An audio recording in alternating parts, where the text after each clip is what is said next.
Thanks for joining us from the Ohio AgNet Voice You Know with the News You Trust studio, sponsored by Grain Equipment Company, where innovation meets execution. I'm Dave Russell. Well, listen Tuesday and Wednesday to follow along with the Ohio AgNet on the Ohio Crop Tour, brought to you by Ohio Field Leader, Ohio soybean farmers, and their checkoff. Visit ocj.com for more information. And you can also join the Ohio Soybean Association Hometown Tour on Tuesday, August 6th at Arable Research Lab in Delaware, and then on Wednesday, August 7th at Bridgewater Dairy in Montpelier.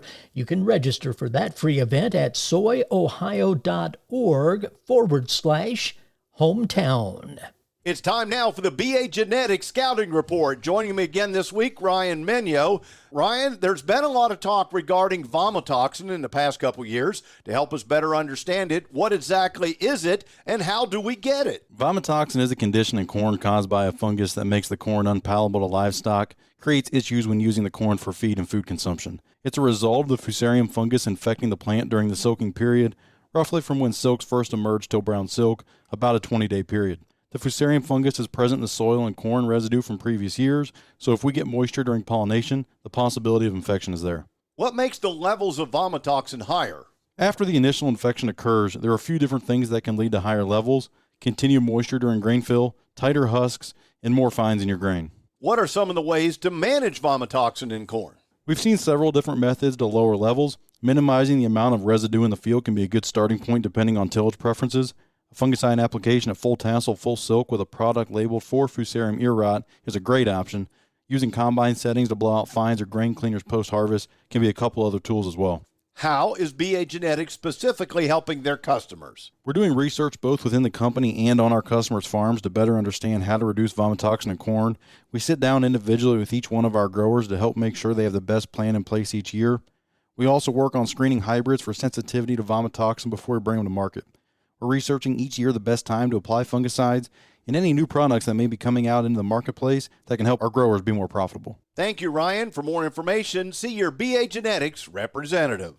Well, several crop and commodity growing areas report a month-over-month decrease in drought coverage per the latest U.S. Drought Monitor for July. A look at end-of-July drought coverage for some of our nation's major crops and commodities shows a mixture of conditions. USDA meteorologist Brad Rippey says for corn and soybean production areas, drought coverage stands at just 5% of the production area on July 30th. Those numbers are down slightly from the early part of the month when we saw 7% corn in drought, 9% soybeans in drought. Traveling southward, rains improved drought coverage for several crops. Taking the cotton drought coverage down to 11% of the production area by July 30th, down from 19% on July 2nd. As we look at the peanut crop, we saw 29% of the peanuts in drought on July 2nd. That number has dropped markedly to 9% by July 30th. A modest increase in drought coverage was recorded month over month in spring wheat growing areas. Hay production areas also reported a slight increase from the previous month, while the cattle inventory in drought remained steady throughout July.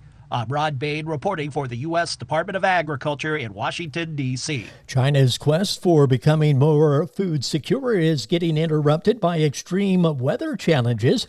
Torrential rains and floods have battered most of the nation in recent days and weeks.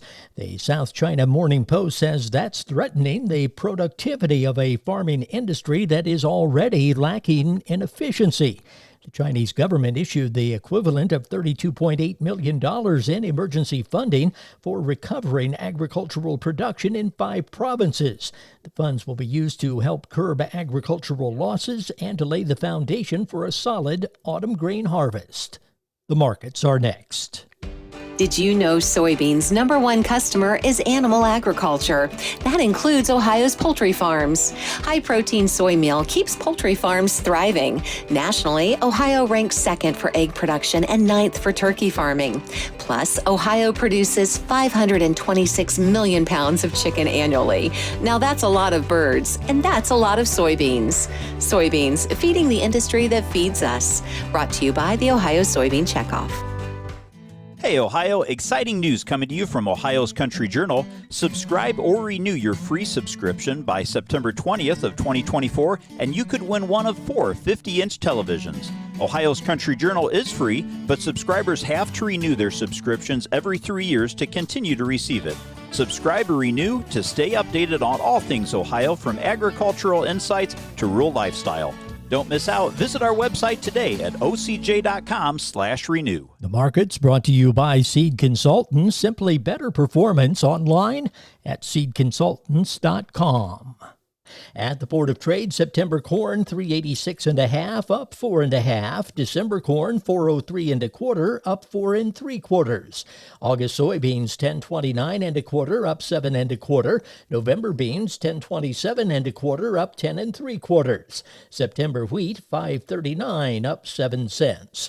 At the Mercantile Exchange, August cattle 184.10, down 70 cents. August hogs 92.20. down 95 cents. September feeder cattle, $248.15, down $3.65. This is the Ohio AgNet.